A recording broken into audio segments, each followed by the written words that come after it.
Welcome everybody, good afternoon. It's great that you've joined us today, thank you. And first off, I do want to thank the Laramie County Library for hosting these all the time and being a wonderful partner with the Cheyenne Symphony Orchestra, so thank you.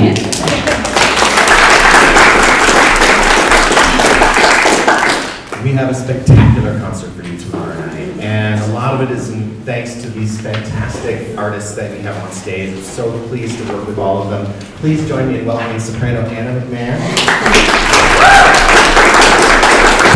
Andrew Garland, tenor Javier Abreu, and Sean Ambrose, a well-known commodity here in town, who's one of our choral masters. I'm the chorus! That's right, he will speak for the chorus as like a Greek chorus. Oh. Like counterpoint to everything.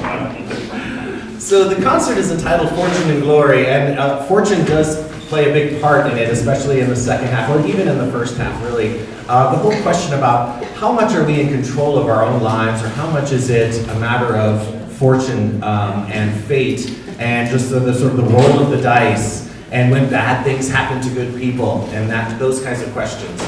And in the medieval times, fortune was considered like really in charge of things.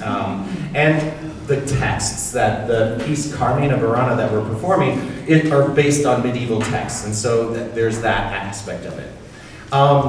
The fortune also plays a part in the first half of the program. Before Carmina Burana, we will perform Strauss's Till Eulenspiegel, a tone poem from 1895. This is a piece, as you might expect from Richard Strauss, for a large orchestra that uses the orchestra in fantastic ways with incredible orchestration and power and delicacy and everything in between. This is one of those symphonic poems that tells a story in music without any words.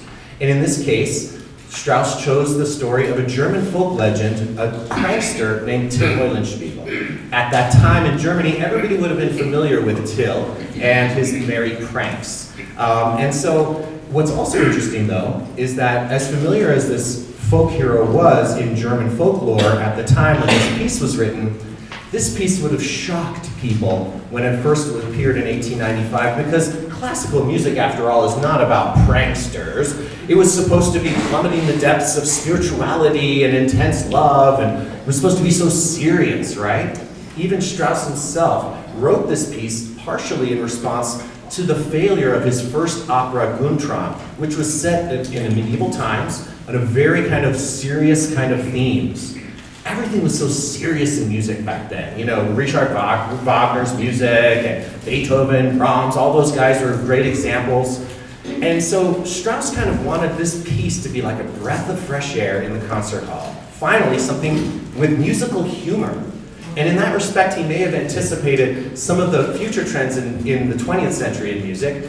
Certainly there were other more serious trends, but musical humor sort of caught on a little bit after this. And of course there are other examples of musical humor, well, certainly in Carmina Burana. We have musical humor throughout this program in a sense. Yeah. So, and Karl Orff, the composer of Carmina Burana, clearly said that Richard Strauss was one of his greatest idols. So Till Eulenspiegel, just a little bit more about that. The name Eulenspiegel in German translates to owl mirror. And it may be originated, this folk hero, this name may have originated from an old German proverb that says, man sees his own faults about as clearly as an owl looking into a mirror sees his own ugliness. That's an old German proverb, apparently people knew. And so Till Eulenspiegel, this character doesn't see anything wrong with himself. He's happy-go-lucky, he's constantly making trouble, he's mocking religion, he's mocking academics and science, and he's causing mayhem in the market, he's dressing up in priest's robes and giving a faux sermon, and all of these things you'll hear in the music. It's amazing. There are a few specific themes that represent Till. The piece opens with the musical equivalent of Once Upon a Time, and in German that goes Es war einmal, Once Upon a Time, but in this case it goes on, Es war einmal ein Schelm. Once upon a time there was a rogue, and you can hear that in the very opening of this piece. Es war einmal And there's even a sneaky chord there with a strange C sharp that shouldn't be there. That's Till's first little sneakiness. So after saying once upon a time, here comes Till himself with the French horn. Till Eulenspiegel, Till Eulenspiegel, Till Eulenspiegel. And ranging 3 octaves, it almost sounds like flatulence at the bottom on purpose. It goes on from there. And then the next main theme that represents Till is actually taking that Es war einmal, the Once Upon a Time, taking those exact notes, ba-dum, ba-dum, ba-dum, and turning it into something kind of like a and it goes ba-da-ba-ba-ba-bum. It's those exact same notes, and you'll hear that over and over again, mostly in the E-flat clarinet, which is a very purposely shrill and weird sounding clarinet. It's like the piccolo version, what the piccolo is to the flute, it is to the clarinet. So it's a small clarinet. It has a purposely squeaky sound, sort of, and Strauss makes a lot of fun and use of that. So between those two themes, it's amazing what he does in transforming them in different guises. You'll hear Till ride a horse through the marketplace and go right through the stalls of the vendors, and you'll hear clashing of pots and pans and all sorts of women, like, you know, waving their fingers at him and like saying, "What are you doing?" and all this stuff. You'll hear him do that mock priest sermon, and when he gets into robes, and it sounds very like dignified.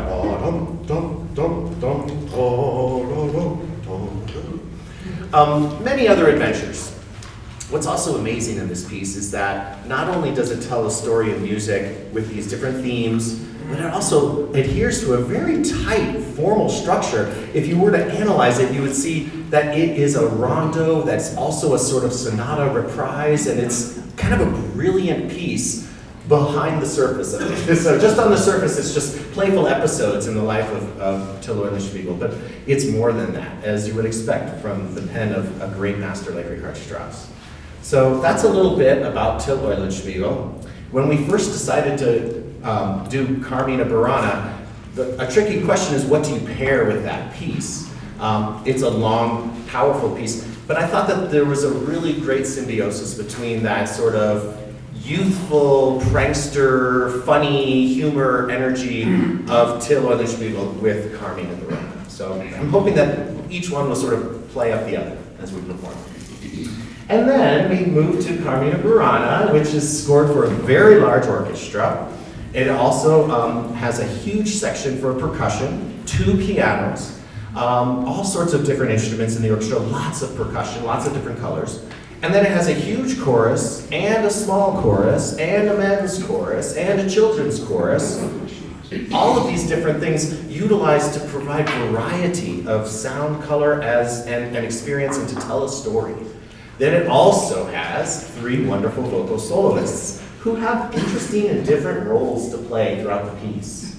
This piece was designed not to be a concert piece, but a theater piece. It was originally intended to have dancing, magical imagery, and theatrics. And we'll have a little bit of that. Maybe not the dancing as much, but we might. But I invite these wonderful colleagues and friends now to just jump in at any time. And I will say, maybe I'll start actually with Sean, just a second, because I'm very gracious, you want to pass the mic. But sort of at the core of this piece is the chorus. And we're so fortunate that we have a wonderful massed choir to perform with the orchestra tomorrow night. And it's a great way to draw new collaborations and partnerships, and to provide opportunities for people to sing this piece with a professional orchestra that they might not normally have.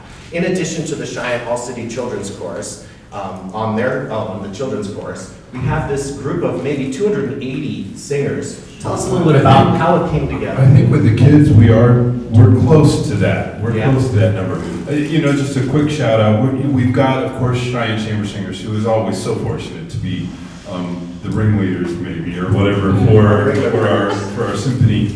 But also this time joined by Cheyenne Capital Chorale, which is awesome. Our friend Wade directing that. the LCCC choirs, both Kentry and the chorale out there with Bethany doing that. And then we've got 4 of the choruses from the University of Wyoming that are joining us. Their collegiate chorale, the Singing Statesmen, the women's chorus, Bel Canto, and then, of course, the Civic Chorus, which is the UW version of a community chorus. So we've got a massive group, collaboration effort here. And it's been fun for me, for a change here in town, to not only to have my normal rehearsal, but we've had, our singers here in Cheyenne have had 3 opportunities weekly, because they could float from one rehearsal to the other. We have quite a few folks in the room that are singing in the chorus. If you're singing in the chorus, let us see that you're here right now. Let's give them a round of applause. And I said, the choristers are the star, really, this piece. So, it's been fun for me, because knowing the university students that haven't had this opportunity before. My first time to do Carmina was as a member of the university chorus, as a freshman. And so this was that with Cheyenne Symphony or just at UW?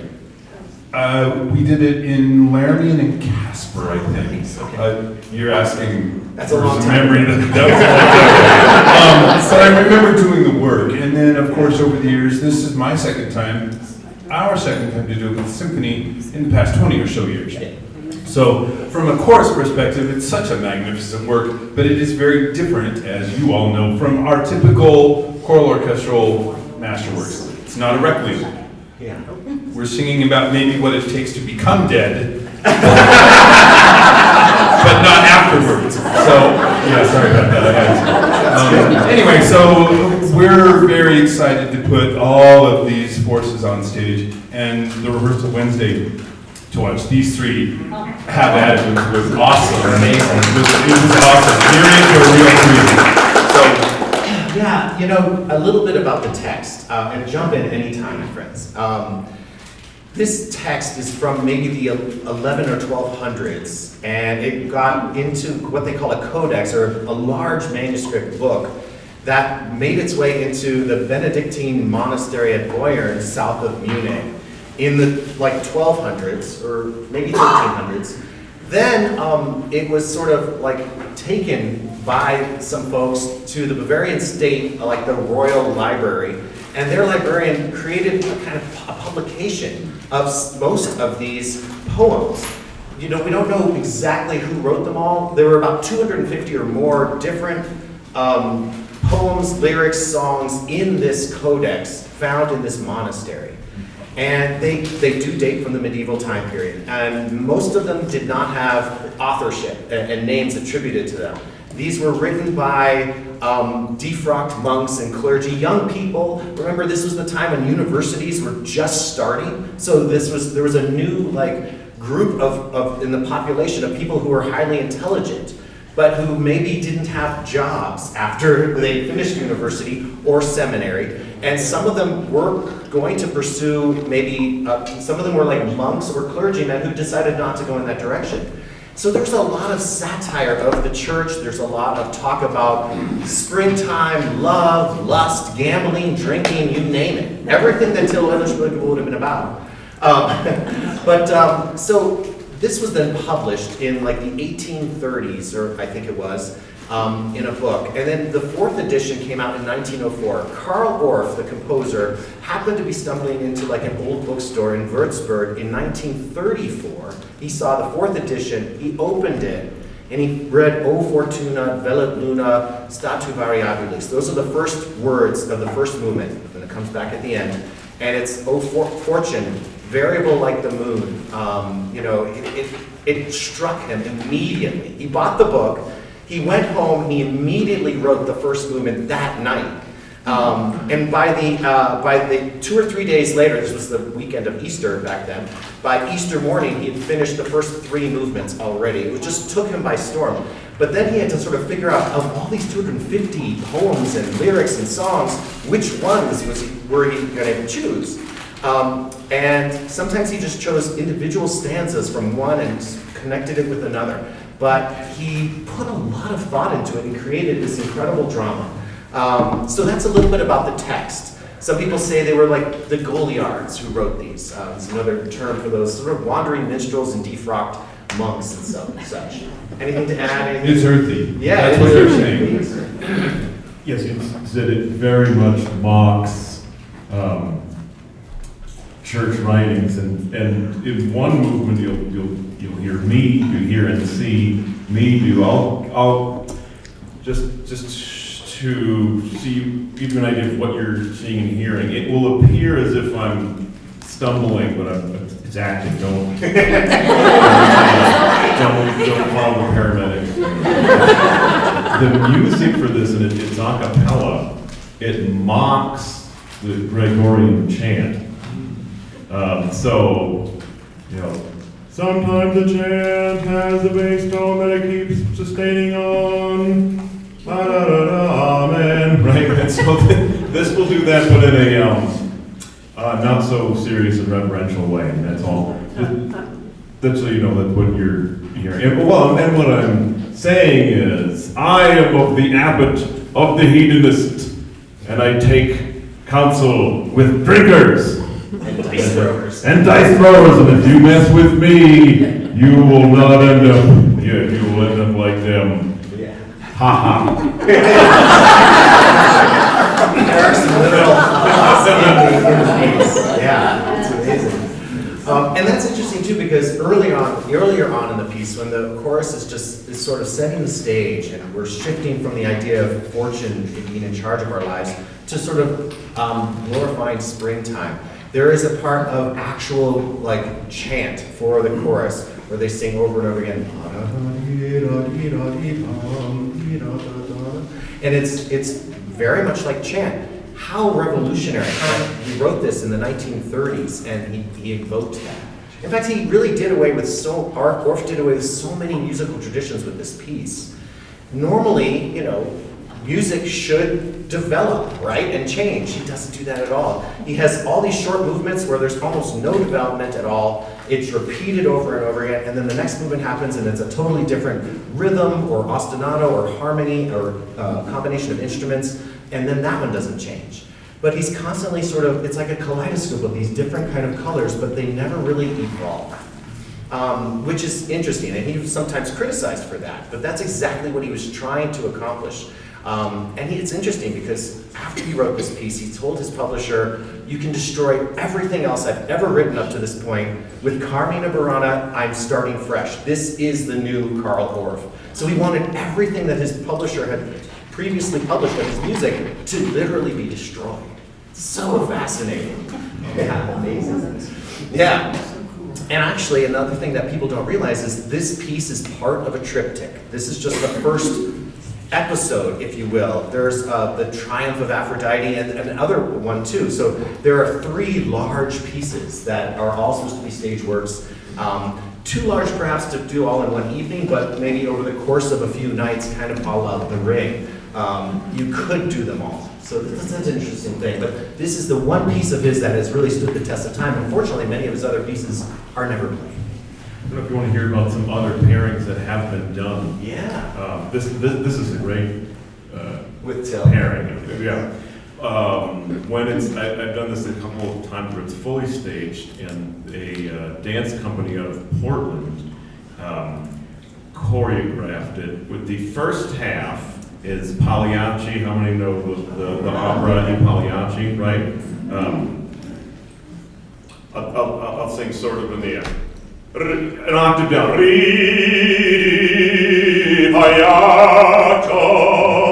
There, raise your hand when you recognize. Right, so it's that. That's a one act, about 1 hour long opera that you could fit at the beginning of the evening. And in this concept, they have the same cast members, and they come back as ghosts of themselves. In fact, spoiler alert, everyone dies at the end of at the end of Pagliacci. And so I and Ned, the soprano, have been killed, and we end up dying one on top of the other because we each get stabbed. One falls and the next one falls. When the curtain opens, everyone is in exactly the same place. When they're dead on the floor. When the curtain closes, we get to go and freshen up and actually change costume. But it looks like we're there and we're kind of ghosts of ourselves. In Carmina. So Pepe comes back as the swan, not Kanye. Right, and he doesn't die. Well, Maybe in that production, but that's not in the score.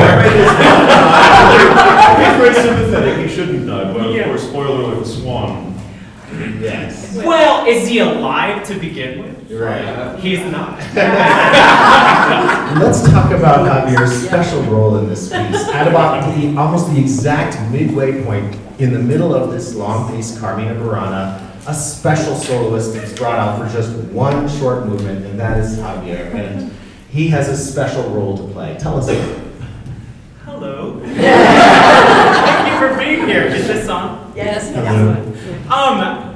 It's pretty fantastic because, there are many things that have been going on stage. You have all this. This piece is so fascinating because, like any piece of art, whether it's visual or musical, it is a commentary on what happened prior, right? So all of this sort of medieval hearkening of chants and stuff, it's sort of a commentary, even if it feels like it's not evolving, it starts from the premise that the people in the audience will have prior knowledge of what they're listening to, or recognize things that they're listening to with perhaps different texts. So in the middle of the piece, I'd say like halfway, right? Right before this character comes out or evolves out of the texture, there's sort of a feeling of a banquet scene, right? And in medieval times, one of the things that evoked opulence were all the different plates and platters that were offered to the courts. And one of them would be a swan, right? Birds.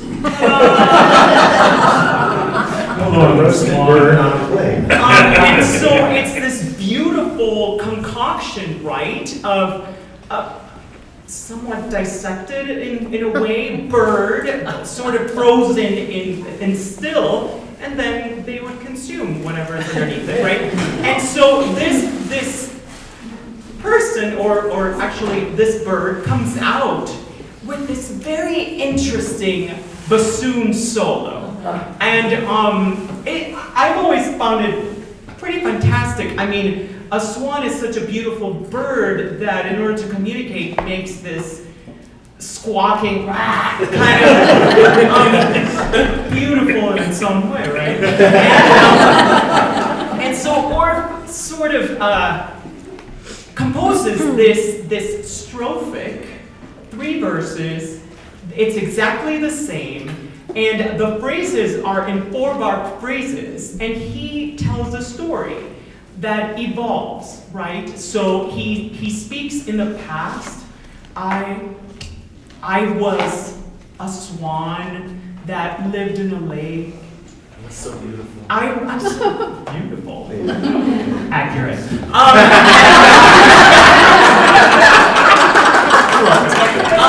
Tenor. Well, I am a tenor. I have to believe it. It's part of the training. And so this fantastic strophic piece sort of takes you through a little story, a very short story, but very powerful. I was a swan, I was beautiful, I lived in a lake, and then all of a sudden he starts singing, I see myself in this sort of gyrating mechanism in which I am slowly kind of roasting because they're preparing me to be presented in this bacchanal sort of banquet that's happening that they later sing about. And, right? And they do as well. And then third verse is the saddest because he says, I will never be able to go out and do what I used to do. I will never be able to spread my wings. And these gigantic teeth are coming at me. Literally is what I'm saying. So, and then he disappears again. So it's sort of a snapshot of something beautiful, something banal at the same time, because it was something very normal to sort of consume these lovely, beautiful creatures to feed ourselves. But do they have an opinion about it? And in a way, maybe the poem was written in a way as a mockery of the excesses of some of the royalty at that time and those banquets. Absolutely. Because this is supposed to be a bunch of guys in a tavern right before their big drinking song, or right before the drunken abbot starts sermonizing. And so they're just having a lot of fun. There's been a lot of carousing and drinking involved. And so whether you are a swan or whether you're a drunken man pretending to be a swan and making fun of maybe royalty at that time and those excesses of royalty and perhaps the church is debatable. But I love your vision of it. It's so great. Wait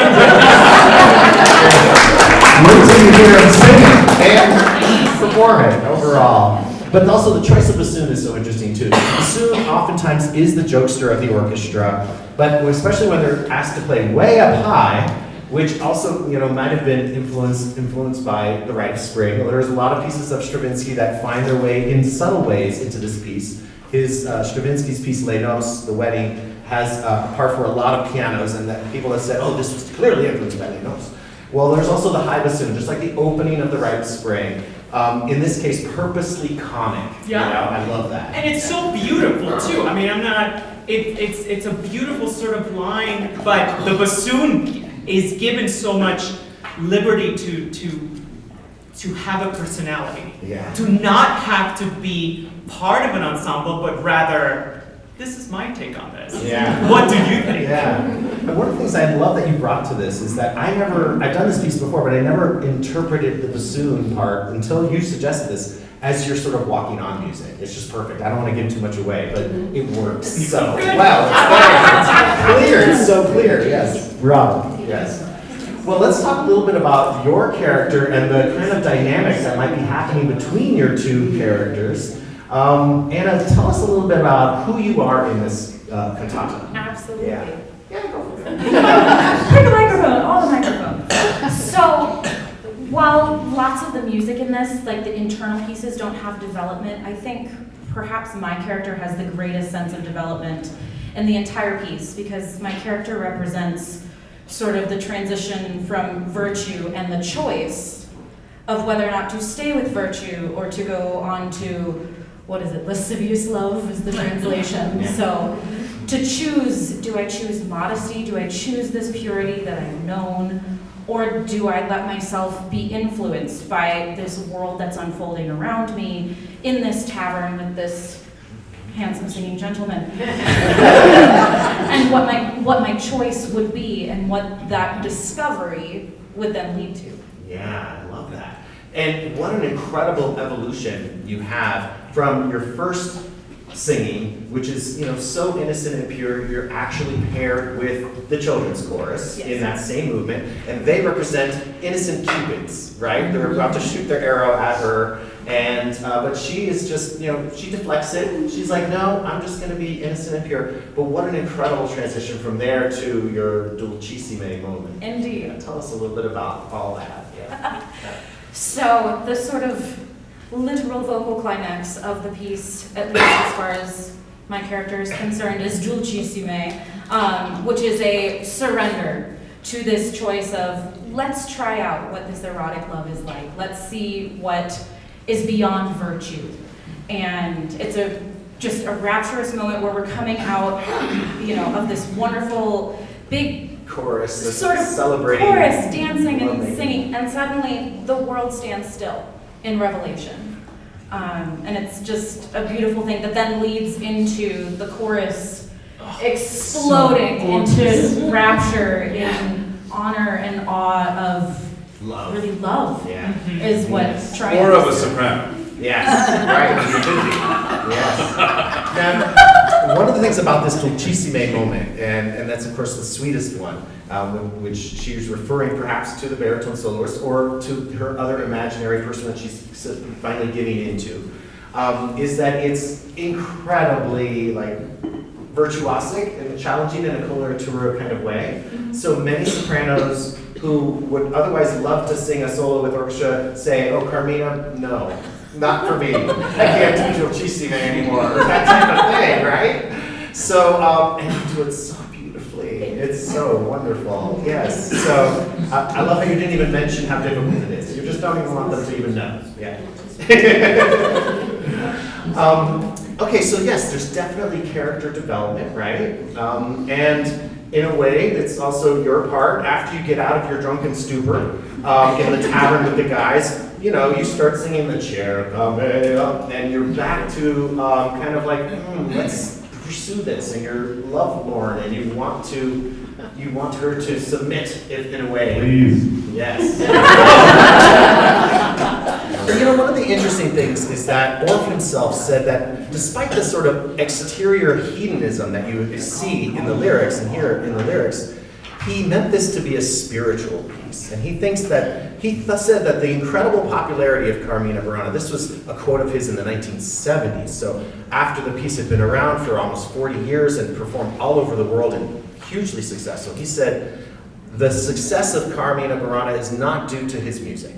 It is due to the spiritual quality of the texts themselves, the evocation of the spirit. And maybe he meant a spirit of human nature, but he also meant spirituality. There's something, even though it's hedonistic at times, there's something that tells us and informs us about human nature and the divine as well, and our place in the sort of cosmos of it.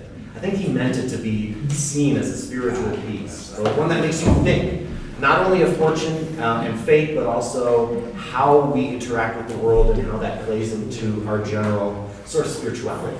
Yeah. Any thoughts on that from anybody? You're right, and sometimes when you're looking at this text, by the way, everyone's fluent in Germanic Latin, right? The good news is we will have super titles for this, so that you can follow along as we're doing this. But the spirituality piece, depending on how you interpret that, but certainly I'm sure I'm not the only person in the room that there were times at the bar with my friends, deep in our cups, that those topics, those discussions, you know, in wine there is truth. So we're doing the tavern song and we're drinking to everybody. The men in the the tenors and basses in the chorus literally drink and cheer to every person they can think of. Everybody. And right before that, they do a mockery of the 12 days of Christmas. We do. Right, exactly. This, So 2 for that, 3 of this, and then they just drink to everybody. But we're literally, I mean, by the end of that song, everybody's drunk, especially the sopranos and altos. Just watch, you'll know what I'm talking about. But in that moment, in those moments of truth, when we are with our friends, when we're at the bar, when we're drinking, eating, those are the moments sometimes that we get closest to exploring those mysteries, whatever that may be. And even though in Taberna is, you know, it's a tongue twister and a chuckle, but it leads me to that moment in time where, oh yeah, I remember those moments, really. And I think many of us have had that experience where, oh, we just approached my own honest spirituality because of the circumstance I was in at that moment in time. Yeah, Drinking, I love that. drunk, Yes. you never know, whatever. That's true. Not to get twisted. Now, we haven't had a chance to learn more about you 3. I believe this is your first time singing with the Cheyenne Symphony for all of 3 of you, so thank you for being here and excited for your debut with us. Tell us a little bit about your backgrounds. Whoever would like to start. Javier, you've got the mic. Tell us where are you from originally, where you live now, what other things or projects that are meaningful to you. We have a little time, so. Yeah. So I grew up in Puerto Rico. I came to the mainland for college, and I've been here since. I went to school in Florida. Originally, I was a pre-law student. My parents wanted me to be a lawyer because my parents are CPAs. Meant to be a tax lawyer. My twin brother is an auditor. Really a twin? Indeed. I am not. I convinced them that I wanted to do something different. I was actually a pop singer before, And in college, I sort of switched out and did classical singing, and I pursued it. I worked as a full-time opera singer for 20 years. Actually, I met Andrew. I've known Andrew for a very long time. We are contemporaries, and we were coming up the ranks at the same time. And 10 years into our career, we converged, and we got to work together, which is really cool. And in 2019, I switched out. I finished another master's degree, and I work at the University of Colorado, Boulder. I do graduate admissions there, so I try to recruit people to pursue what was so exciting for me to do, and to provide, context and excitement for music, and so that we can keep it alive. I do still sing quite a bit. I now do gigs that I want to do. And I'm very excited to be here. I take those days off. But prior to that, I was very lucky. I sang all over the world, and I went to Juilliard and did work there, and now we're here. So that is my short story.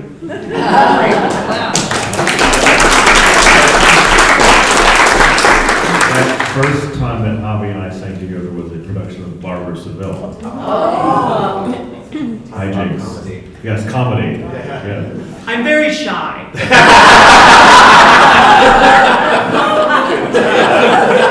Yes.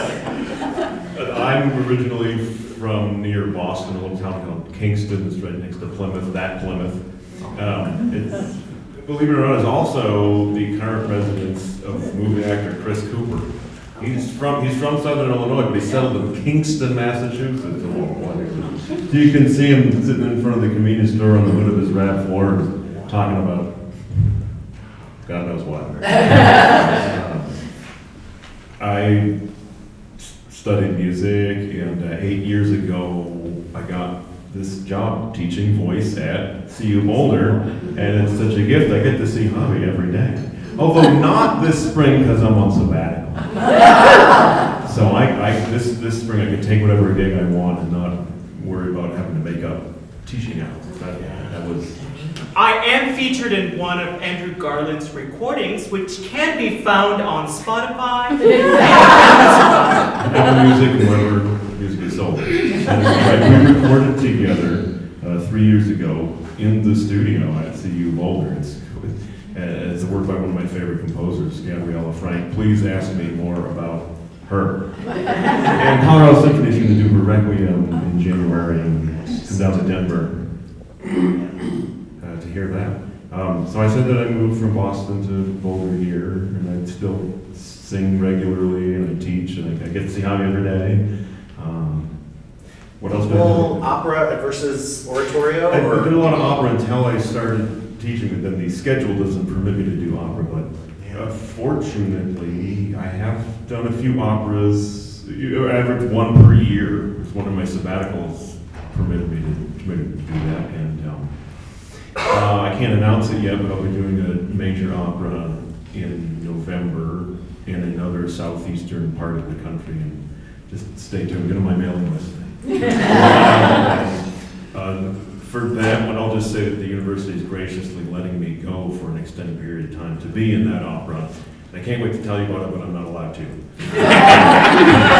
Traditional baritone roles, which are your bread and butter? What do you love to sing? This right here. Oh, nice. Yeah. Love it. Well, if you're a baritone and not a bass, the concert works that will work for you. I mean, I do sing things that are written for bass, such as Handel's Messiah, you've heard of that, Brahms' Requiem.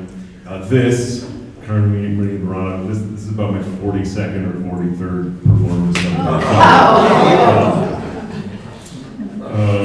I'm a big fan of Vaughan Williams, so with Colorado Symphony I've done the Zona Nobis Pacem. Something is a Sea Symphony soon. The greatest concert work maybe of the 20th century among concerts everyone all wants, Britten Moore Requiem. If you've heard that, I'll be singing that. I have a rare opportunity to sing that later this month. Great. So wonderful. And how do you like living in Colorado versus the East Coast? Did you take to that? Skiing is definitely better. So the weather, the traffic, the vibe, the humidity, basically everything is better. Everything is better. People ask me if I miss. I lived in the woods in New England, and one of my many memories was like we heated our house with wood, so I had to cut down, chop, and cure all the wood and build a fire. I miss doing that, and I miss that part of home, but not so much that I want to go back and do that again. Well, welcome. We're so glad you're here.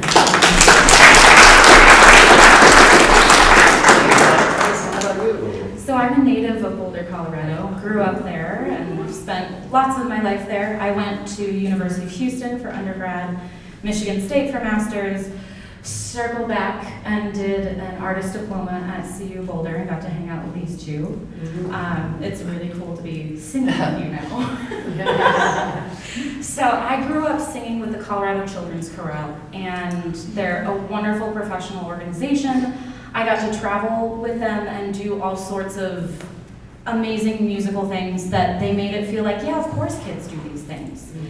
To now realize kids don't usually get to do these things. And that it was a really special opportunity. And Carmina Burana was actually one of those pieces where I got to be part of the children's choir for that multiple times with the Colorado Symphony Orchestra, in Vail, and Aspen. And I've always loved this piece. Then got to do it again as the actual adult chorus in my undergrad, and was the cover for this part. And so to be here and doing my first role up front with this piece that I know, that I love, that I've spent so much time with. In high school, I used to do my math homework listening to the soundtrack. Because math homework is not epic, but it feels a bit more epic when you've got, when you've got the full orchestra and the full chorus going at it behind you. Yes. So it's a joy and an honor to be here and finally be really part of this piece. Oh, it's so cool that you experienced every role you could have in it. Pretty From much. the children's to the soprano and the chorus and then to the soprano soloist. That's so cool. It's a joy. And what other kinds of special roles and singing opportunities are you involved in? So I do a fair bit of teaching, and I work at a Catholic school where I work with the choirs and the children there. And I sing whenever and wherever I can. Obviously, the star in my crown at CU Boulder, I got to be Violetta and Traviata, which, boy, sign me up to do that over and over again. I also sing with Opera Colorado Chorus and take other gigs when I can find them. I love singing and performing and sharing that love with the future generation as well. And in the future, if you were to be asked to do a role, what role have you not done that you would love to do someday? I think Lucia would be really fun. You know, it's fun to have a lapse of sanity occasionally. To let down your inhibitions in front of everyone. Yes. With an orchestra supporting you. Right, exactly. Well, welcome. Thank you. We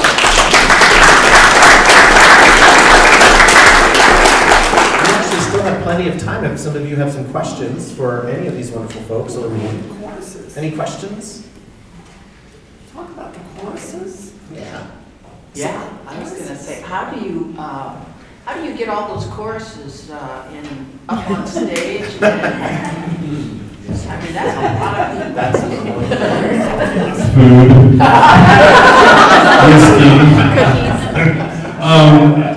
Whiskey. Monday night, first time, very normal for a production of a symphony where we have choral forces.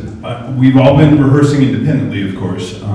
The university did their own production of, did anybody in the room make it over to UW last weekend for their performance of Carmina?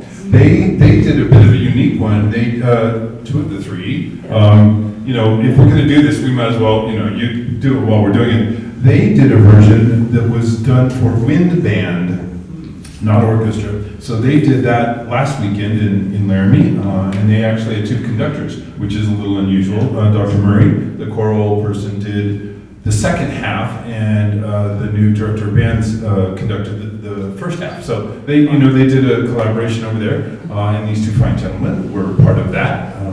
And then of course the three choruses here in Cheyenne. All of us rehearsing this on our own, and then to have about 15 minutes to assemble people that have never been together in the same room, up on the risers. Don't hurt each other. Don't trip over the trombones or horns. But the beautiful thing about music is that it is a shared language. We all learn separately, but we all know that, when the page says sing forte, we all know what that means. So, yes, the chorus is all prepared independently, and it took some time for us to sort of get the feel on Wednesday night, but within about 45 minutes, we were hearing each other better, and then of course we've adapted to the hall, we've adapted to William, because many of our folks on stage Wednesday night have never been in front of you before. The university students. That was. It is, a little bit. That reminds me, we forgot to do that. So, yes, it is a little bit of work, but because everyone's had the background to bring it together, it's a bit of a miracle, but it does work, and it works every time we do it. They sound spectacular. They really do. And this piece is such a fantastic, I love live music, especially when it's acoustical. Amplified music is fantastic, but acoustical music is an experience that it's completely sensorial. You not only are experiencing it through your ears, but also in your skin. The vibration of all those acoustical instruments coming together and that wall of sound coming from that massive mass of people who are all lending their voices to unite and create one. It is such an experience that I think that's one of the reasons this piece is going to stand the test of time, that has been so important throughout the 20th century and into the 21st, because it's just, you can't compare it to many other things. And they do, the work that has gone into preparing this wonderful ensemble, it really shows, they do sound spectacular. And it's not easy. It's really a challenge for the chorus. It is vocally demanding, and as you'll see if you're not familiar with the text, we're used to church Latin. All of us deal with, standard Latin all the time. We're dealing with Germanic pronunciations of Latin. So the hardest thing, literally for me over the years in preparing Carmina multiple times, is making sure we're doing the right dialect. And that it is a little tricky to not do what we've all been trained for proper Latin and then throw those rules out the window and do the other. But I can't honestly imagine doing the work any other way. It's just too ingrained at this point in time. So. Right.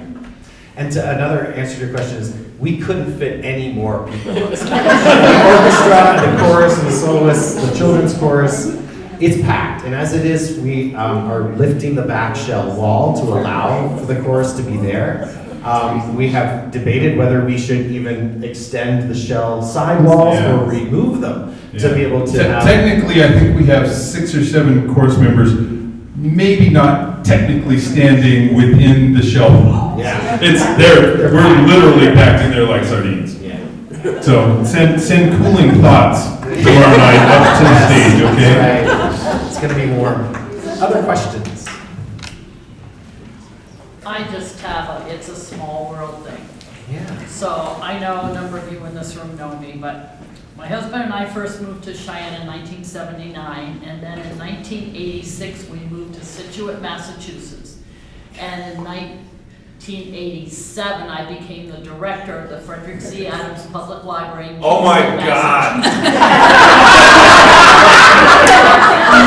In 1990, I was fortunate enough to be hired as the director of this library. So, I agree with you. Boulder would be much better, except the seafood probably isn't as good. That's funny. It is a small world. Small world, huh? Yeah.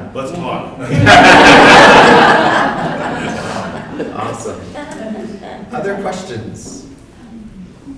This has been so fun. We're so. Oh, here we go. Oh, yes. How does the orchestra prepare? We've talked about the choruses. but Yes. The orchestra has its hands full this week. I guess I didn't think of it as, I thought it was such a great pairing, and I was like, I was really inspired when I thought of putting Till with Carmina Burana. Apparently the orchestra members were like, could you believe William put Till with Carmina Burana? Oh my God. So it's a lot of work for them. As always, they get their music about a month in advance. They practice at home, and then we come together on the Monday night before the Saturday concert for our first rehearsal. And that's what we did. So we've had 2 rehearsals so far. They're sounding great. It's very challenging for the orchestra. At the first rehearsal, one of the biggest challenges for us was that normally when we're on stage for our masterpiece programs, the woodwinds and brass are on risers. And that's not just for sightlines, it's also for the acoustics and the balance with the orchestra. But because the chorus is all on risers, the entire orchestra has to be on the stage level, on the floor as we call it. So with that, the way that they were used to hearing the people around them completely changed. The balance completely changed. I kept asking for more sound from the trumpets because they were playing right into the viola section instead of having them slightly elevated. And they were like, I'm giving you all I've got. The violas were not asking for more. I know, right? So that's a challenge. And also to do a piece as virtuosic and challenging as Till Eulenspiegel without the risers adds another layer of challenge for the orchestra. And then Carmina has a lot of tricky moments too. There's a lot of interesting kind of fussy little details that Orff put into the orchestra, as well as the choral part. Creative use of the comma to signal a sort of a Luftpause or a breath. Sometimes it means one thing, and sometimes it means completely another thing, and other times you can ignore it. So it's very unusual. He has an interesting way of notating the music. He doesn't use notation of the meter in a traditional way. So there's all sorts of sort of little innovations in the printed music and quirky sort of eccentricities in the printed music that make it challenging for all of us, but including the orchestra too. So the orchestra has its hands full with this program, but they're loving it, they're digging into it. And you remember how we featured the percussion section tremendously in our last program of Latin American music. This one is equally so. The percussion is insane in this one. Yes. You know, Monday night when we worked on the Strauss, we got through rehearsal Wednesday, and I'm like, okay, when are we going to work on the Strauss? For everyone, hopefully going to be at the concert, it's a little bit of an unusual timing-wise first half because we're doing Carmina all in one shot. So the Strauss, 15 minutes, and then we're going to take a break so you can drink. Whatever. Use the restroom, and then we'll come back and do the full set of Carmina. So it's a little bit of an unusual time pairing, but musically it works brilliantly. I think so. I did want to mention one of my favorite moments in Carmina, and it's kind of a heartbreaking moment, but I love it anyway, is the transition from the 24th movement, Ave Formosissima, where they're glorifying this beautiful woman, virgin, whether it's Venus or Helen of Troy or whomever. There's sort of a playful kind of use of the lyrics to sort of imply the Virgin Mary, and it's not until the end of that movement that you realize that we haven't been singing about the Virgin Mary this whole time. But what happens at the end of this movement, the chorus is singing what is marked in the score as the culmination of the entire piece, the culminating moment. And they're singing to the glory of love, these 3 heroines, Blanzifor, Helena, and Venus, the goddess of love. And it's all about love, love, love. And it just builds and builds. There are 3 glockenspiels playing this really loud, bright sound along with the huge choir singing in culmination. And then a split second later, a huge crash of the tam-tam in the percussion section, the big gong, signals a return to the very beginning. And this like heartbreaking moment when you realize all of this glory of love is great, but we are not in control. Fortune and fate is in control. And it's almost like this heartbreaking and terrifying moment, going from this ecstatic culmination to this boom, no, back to the beginning, and the wheel has circled around, and we have come back to the beginning, and maybe love doesn't last, and maybe it's, we're not in control, as much as we'd love to think we are. Yes. Yeah. So for me, that moment is one of the most poetic moments in all music. It's just such a crazy, shocking, jarring change from this high point to this like crushing, oh no. Yeah. Thoughts? You wanted to say something? Yeah. Well, I mean, it's such a great illustration of life, right? Yeah. We start, we enjoy what an adventure life is, and then all of a sudden we're having so much fun. Gotta play the 5 chords. It's fantastic. What a circle. What a fantastic circle. What a great illustration of the great adventure that we're all living. Yeah, absolutely. Nothing more to add. Thank you all so much.